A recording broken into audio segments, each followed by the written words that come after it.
Commander log, galactic date. I still remember looking down at their primitive satellites with a sense of disdain. Their technology seemed so far behind ours, it was almost laughable. Their ships didn't even register in our tactical assessments, barely worth a mention. It was like watching children play with toys. I said as much to Lieutenant Max Carter during our first reconnaissance mission. Our long-range scanners had picked up their orbital defense platform. Pathetic. They had basic kinetic weapons, nuclear warheads. Nuclear, can you believe it? And energy shields that wouldn't even stop an Aorthian mining vessel, let alone our warships. At that point, humans had colonized only 3 planets beyond their solar system. 3. And we held dominion over thousands of worlds.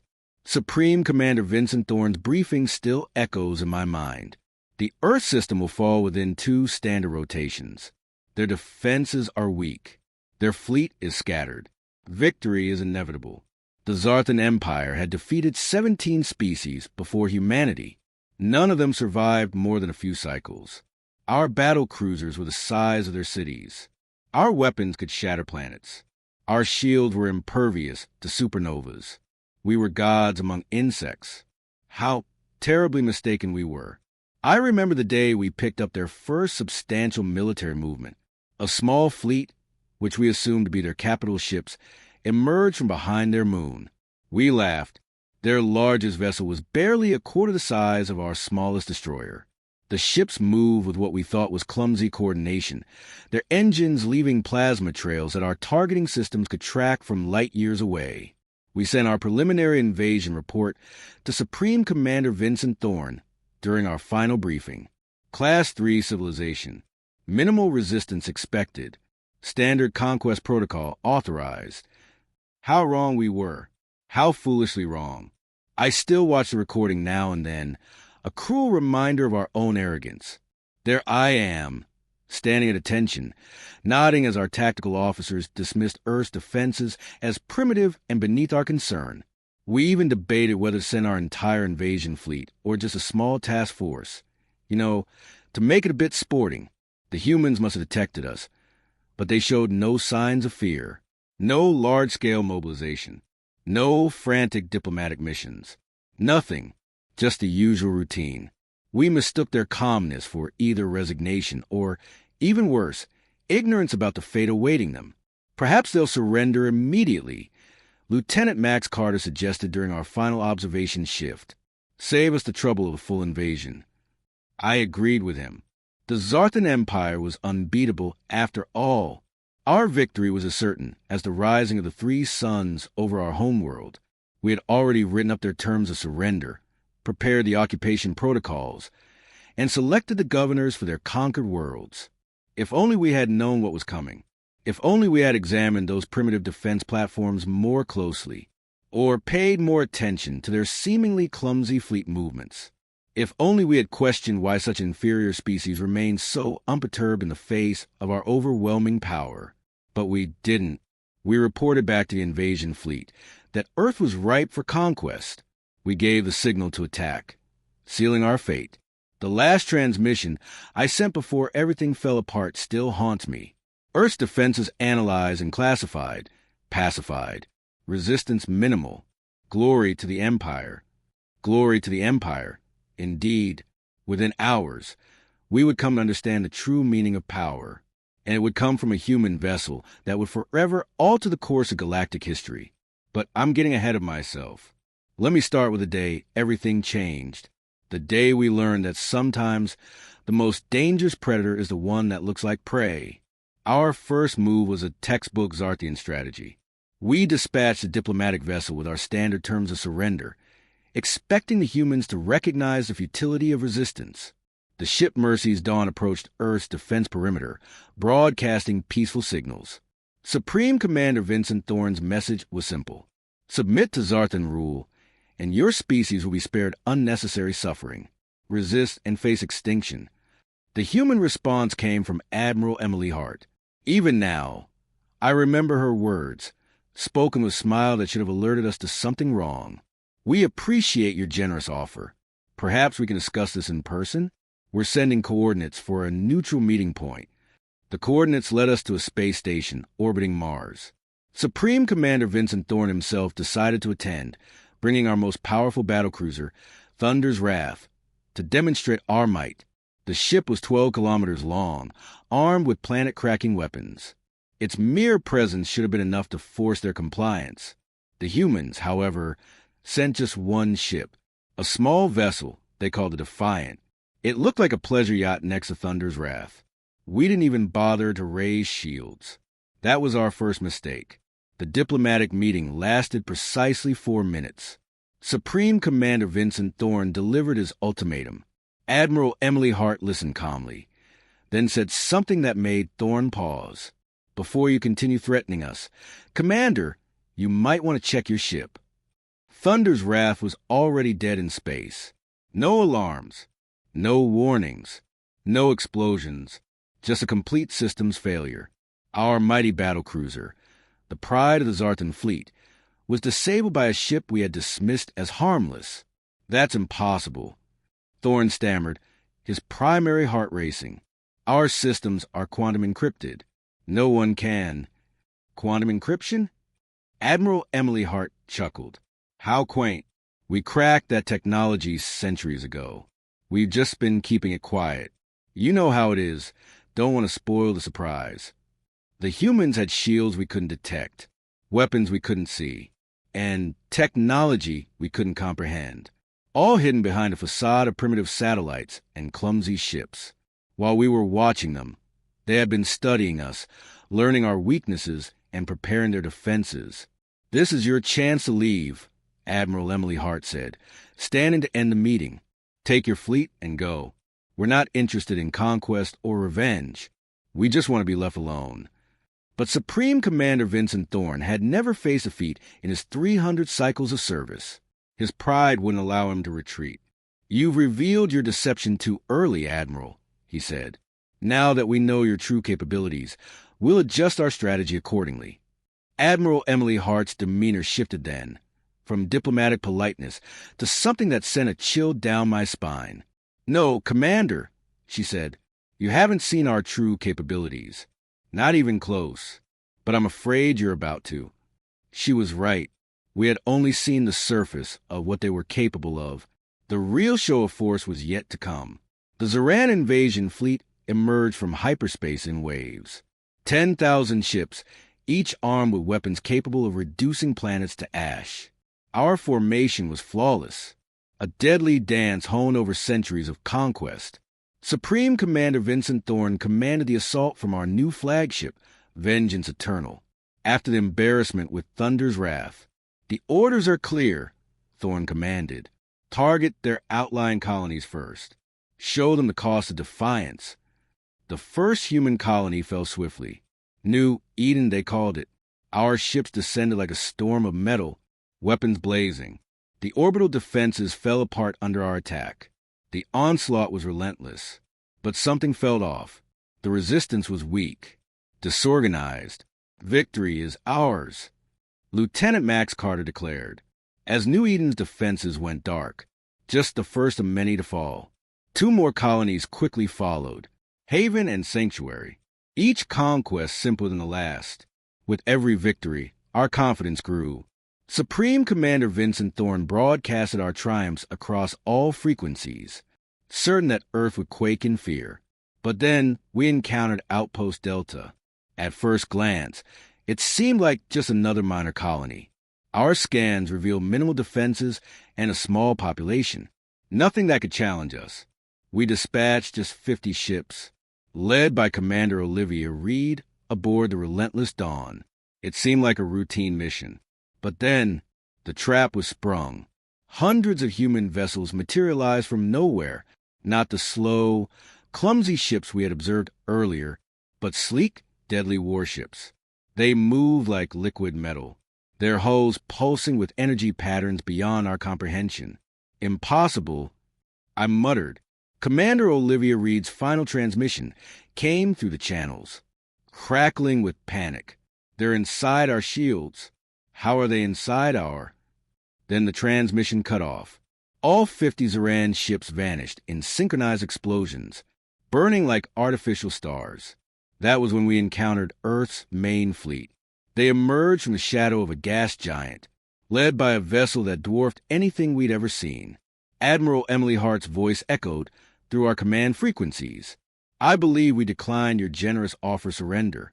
Now let's extend one of our own. The human fleet moved with unnerving precision, their formation shifting seamlessly, adapting to our every maneuver before we could even react. Our weapons found no targets. Our shields offered no protection. Their technology wasn't just advanced. It defied all logic. Full attack formation, Thorne shouted, his voice cracking with anger. Unleash everything. Show these primitives our true power. 9,000 Zoran ships against 300 human vessels. This should have been a slaughter. It was, but not in the way we expected.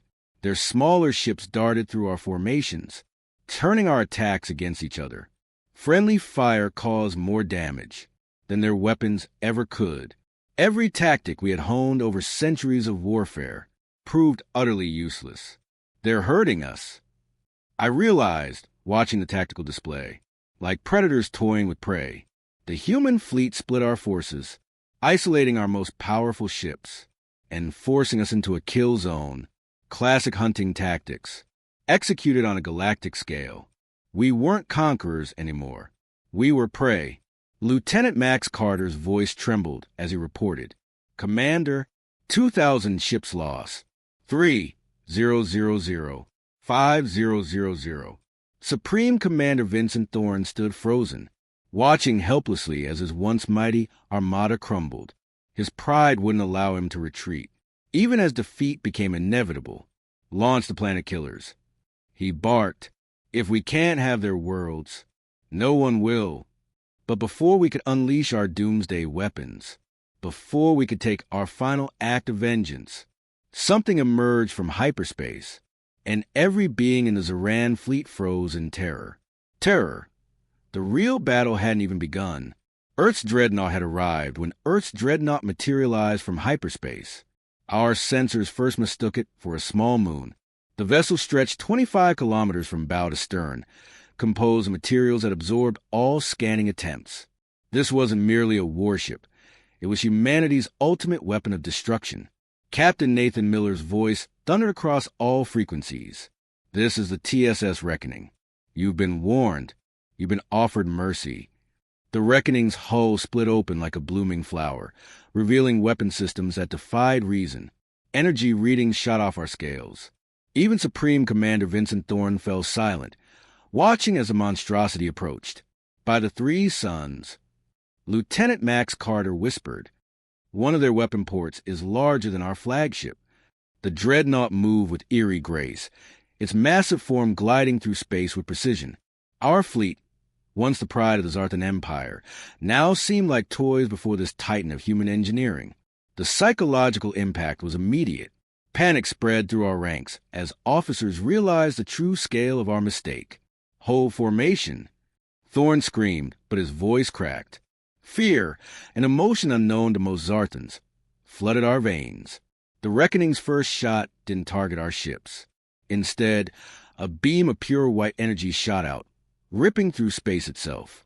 A wound in reality appeared, sucking debris and disabling our vessels. They weaponized space-time, our science officer exclaimed. Status report. Thorne demanded. Impossible to calculate. Our officer replied. Their technology, it's not just advanced. It's beyond our understanding. The laws of physics seem optional to them. The tactical display revealed the Reckoning's true capabilities. Its hull contained thousands of smaller ships, each one a match for our best cruisers. But worse than its weapons was the creeping realization. Humanity had always possessed this power. They had watched us, studied us, and allowed us to believe we were the superior force. The Reckoning's arrival exposed the truth. We weren't conquerors facing primitives. We were primitives who had mistaken humanity's patience for weakness. All ships for retreat. Thorne finally ordered, his pride shattered. But it was too late. The Reckoning's main weapon powered up, its energy signature visible to the naked eye. The last thing I remember before losing consciousness was Lieutenant Max Carter's words. They weren't hiding their technology. They were trying not to frighten us. When I regained consciousness, the battle had descended into utter chaos.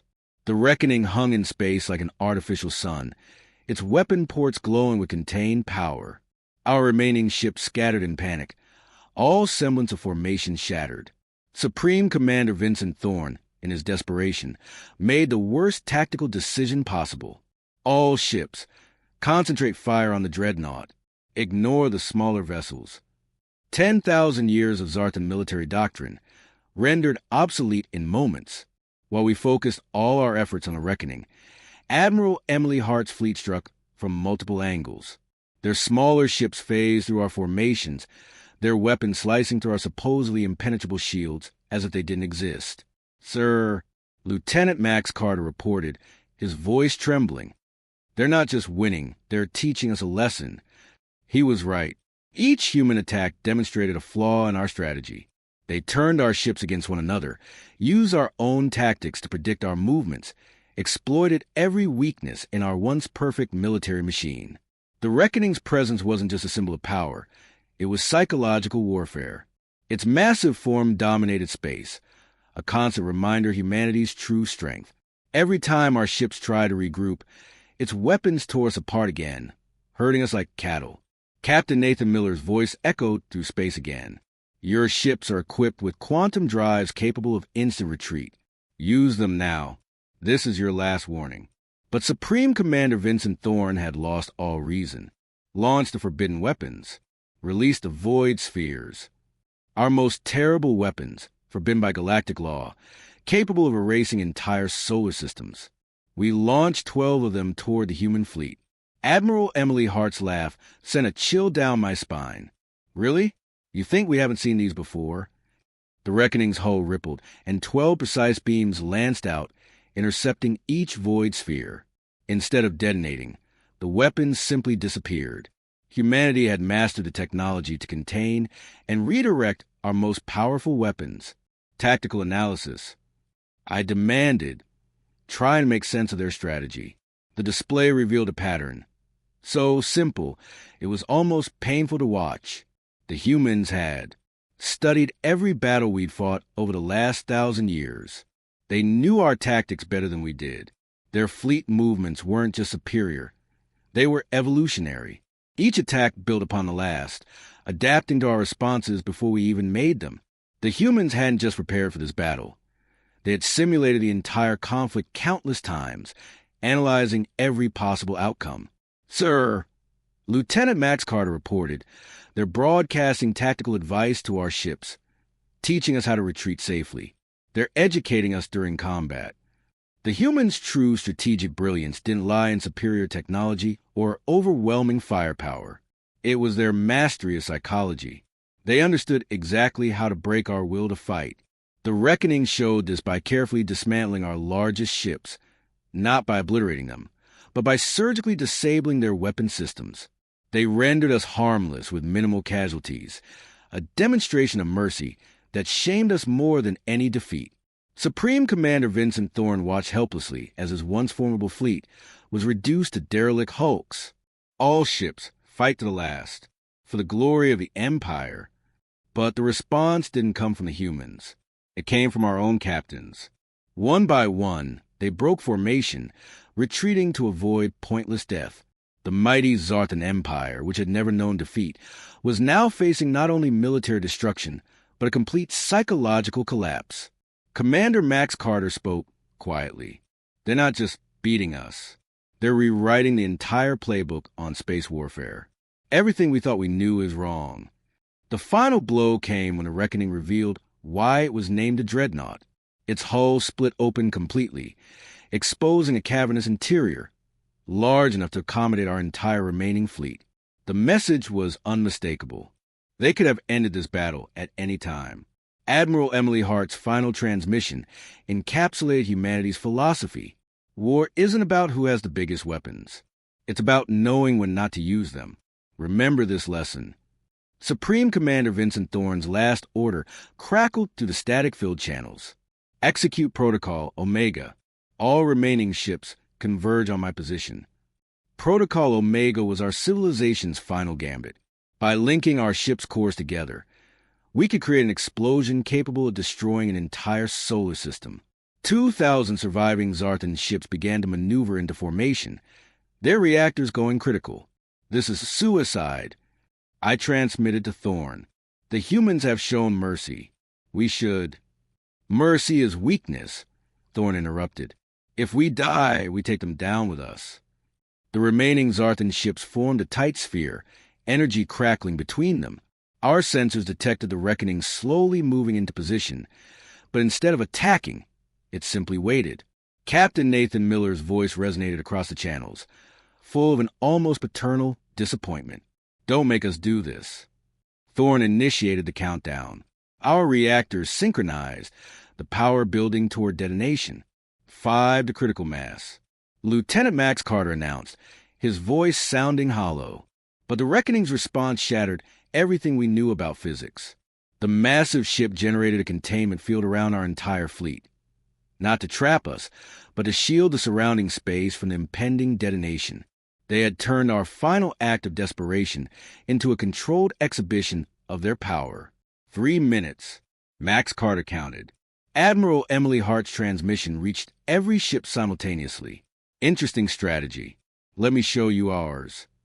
The Reckoning's hull reconfigured, revealing layers of technology that made our most advanced systems look like primitive relics. Thousands of smaller ships emerged, each one targeting a specific Zartan vessel. Not to destroy, but to save. 1 minute. Max Carter whispered. The human ships struck with precise, surgical coordination. Each one latched onto a Zartan ship, interfacing with our systems.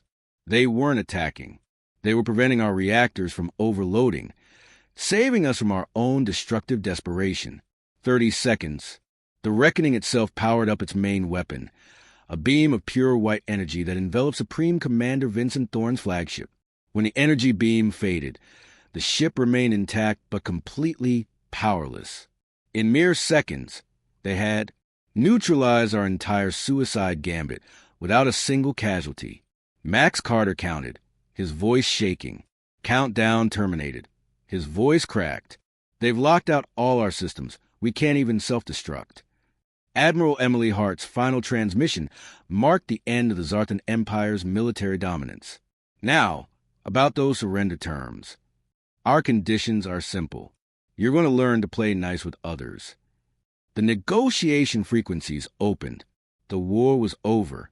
Humanity had defeated us so decisively that they could dictate the terms of our surrender, all while saving us from our own self-destruction. Supreme Commander Vincent Thorn's last transmission encapsulated the greatest lesson our civilization had learned. We thought we were gods among insects. We never considered that we might have been the insects all along. 10 years have passed since the Battle of Earth. I sit here in my observation post, now part of a joint human-Zartan peacekeeping force. The peace treaty changed every facet of our society, but not in the ways we had feared. The humans could have enslaved us. They could have dismantled our empire, ravaged our worlds, or worse. Instead, they offered partnership. The terms were simple. Share knowledge, respect boundaries, and learn to coexist. The Reckoning still patrols the borders of human space, a constant reminder of their power. But now we understand its true purpose. It's not a weapon of war, but a shield, protecting younger civilizations from threats they're not yet capable of confronting. Admiral Emily Hart became the first Joint Fleet Commander, teaching us humanity's philosophy of power. The strongest species, she often says, isn't the one that can destroy the most. It's the one that chooses not to. We learned that humanity had encountered other aggressive empires before us. Each time, they restrained themselves, using minimal force and trying to teach rather than destroy. Their technology, far beyond ours, remained hidden, not out of fear, but out of consideration. They didn't want to terrify younger species or disrupt their natural development. Supreme Commander Vincent Thorn now serves as an instructor at the Joint Military Academy on Mars. His lectures on the fallacy of technological superiority are required reading for both species. The human students call him the Humbled One, a title he bears with newfound wisdom. Lieutenant Max Carter now leads a cultural exchange program. He studies human history, particularly their entertainment, media, and fiction. Those stories warned us, he told me recently. Thousands of stories about humans being underestimated, about their capacity for both destruction and mercy. We should have watched their movies before trying to conquer them. The most profound changes came in our understanding of human nature. Their diplomatic corps revealed that Earth had nearly destroyed itself multiple times before reaching the stars. They had learned the cost of arrogance firsthand and developed their power through bitter experience. Our scientists still struggle to understand their technology. Quantum tunneling, space-time manipulation, dimensional phasing. Humanity mastered these concepts centuries ago, but they share their knowledge patiently, helping us grow without overwhelming us. The Zartan Empire is gone, replaced by the Galactic Cooperative. Our worlds now prosper through trade, not conquest. Our military serves as peacekeepers, not invaders. We've learned to measure strength not by the ability to take life, but by the wisdom to preserve it.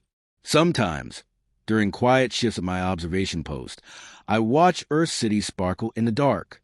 Their lights remind me of stars, each one representing millions of beings we once considered inferior. Now we know better. Yesterday, a young Zartan cadet asked me what lesson we should learn from our defeat.